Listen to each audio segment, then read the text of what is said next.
The Comet, Part 3.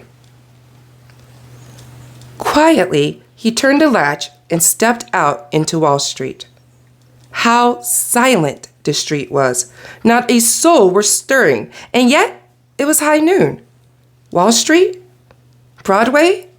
He glanced almost wildly up and down, then across the street, and as he looked, a sickening horror froze in his limbs. With a choking cry of utter fright, he lunged, leaned giddily against the cold building, and stared helplessly at the sight. When he rose, he gave no glance at the still and silent forms on the benches, but, going to a fountain, bathed his face.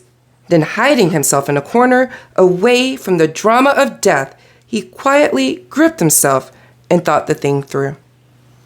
The comet had swept the earth, and this was the end. Was everybody dead? He must search and see. Suddenly, he stopped still.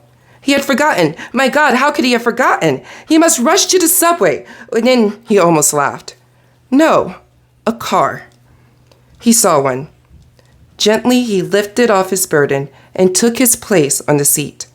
He tested the throttle. There was gas. He glided off shivering and drove up the street.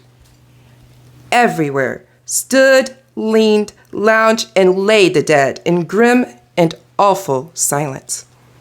Until, as he was rushing past 72nd Street, he heard a sharp cry and saw a living form leaning wildly out an upper window.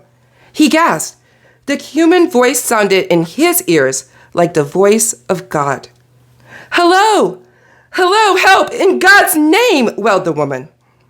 "What has happened?" she cried. "Tell me. Nothing stirs. All is silence. I see the dead strewn before my window."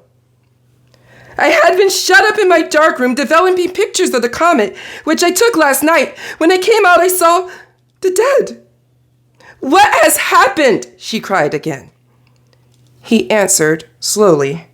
"Something. Comet or devil swept across the earth this morning, and many are dead." "Many? Very many?"